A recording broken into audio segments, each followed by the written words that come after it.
مین لە ژێرپێ خامنەییدا گەرم داهاتووە. عەلی خامنەیی ڕێبەری کۆماری ئیسلامی بۆ دووهەمین جار لە ماوەی 4 هەفتەی ڕابردوودا لە بەرچاوی خەڵک دەرکەوت و لە کاردانەوە بە ئاخێزی سەرتاسەری جەماوەری خەڵک ڕوو بە کاربەدەستانی مەجموعەی تەشخیصی مەسلحەتی نظام وتی ئاگادار بن خۆتان بە ڕووداوەکانی وەک بەشێویەکانی ئەم دوایە خەریک نەکەن و هۆشتان نەمێنێ کار و ئەرکە سەرەکیەکانتان بیر نەچێت. ئەو لە درێژەدا وتی خۆتان بەم ڕووداوە بچووکانەوە خەریک نەکەن.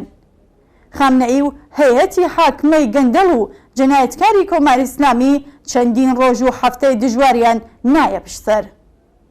ناڕزایەتی ڕۆژ لە ڕۆژ زیاتری مە ملیۆنان کەس لە خەڵکی زۆر لێکراوی ئێران بەرەو ئەوە دەچێت کە ئاست و لایەنی بەرینتر و کوڵتر بەخۆی ئەوە بگرێت. کرێکاران، مامۆستایان، ژنان، وەکیلەکانی دادگستەری، خوێندکاران، قوتابیان، لاوان، سیما ناسراوەکان و توێژی بێبەشی کۆمەڵگا زیاتر لە پێش و بە ناڕزایەتیەکانی سەرشەقامەوە پەیوەستە بن. سنا لە بەرامبەر دەستگای سەرکوتدا خۆی ڕاگرتووە و خەریکە چوارەمین هەفتەی خۆڕاگریەکەی ئەنێتە پشتسەر.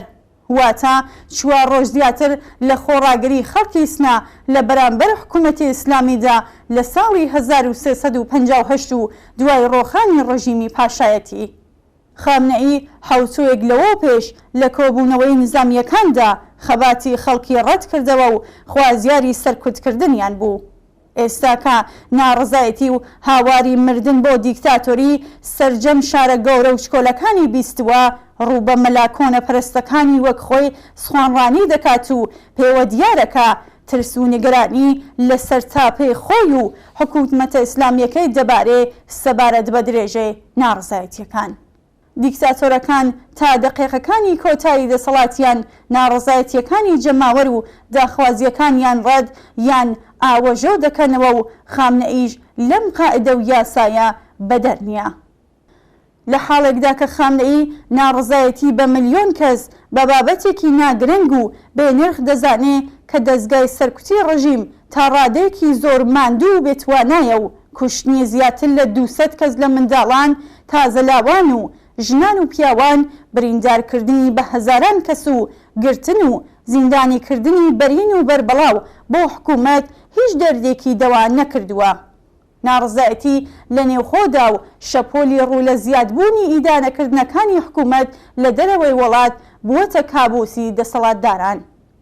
لە وەزیر و وەکیلەکانەوە تا فەرماندە جنایەتکارە نظامی و ئەمنیەتیەکان بیر لە سبەی ڕۆژی ڕووخانی حکوومەتی ئیسلامی دەکەنەوە.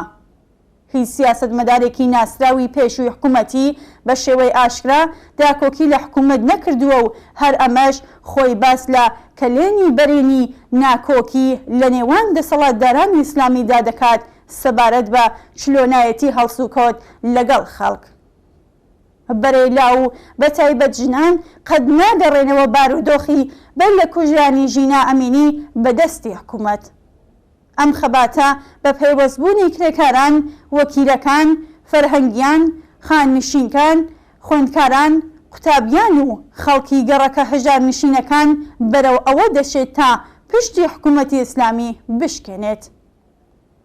مەلاپرتووکا و کۆنەپەرستەکانی حکوومەتی ئیسلامی دەبێ بیرێک لە بە ملیار دۆلار دزین و بە تاڵانبردنی سەروەت و سامانی خەڵک بکەنەوە. هیچ جێگایکی دنیا بۆ سەرانی ڕژیم ئەم نابێت و دوور لە چاوەڕوانیەکە مەلاکان لە مۆسکۆ و پەکین جێگایان ببێتەوە و قبول بکرێن. خامنەئی زۆر باش لە ئەزموونی لە یەک هەڵوەشان و ڕووخانی حکوومەتی سەڵتەنەتیەوە فێر بووە کە نابێ هیچ پاشەکشەیەک لە بەرامبەر خەڵکدا بکرێت. بەڵام بە ملیۆنان کەس لە ناڕازیانی کوردستانی و ئێرانی ئەم مەلاکۆنە پەرست و گەندەڵانەیان لە پاشەکشە و شکست و بە چۆکداهاتنی کۆتایی نزیک کردوەتەوە. زۆری پێناچێت کە سەردێڕی سەرجەم ڕۆژنامە و ڕاگەیەنەرەکانی دنیا بە هەواڵی ڕووخانی حکوومەتی ئیسلامی دەڕازرێتەوە و ئەو ڕۆژەش زۆر دوور نییە.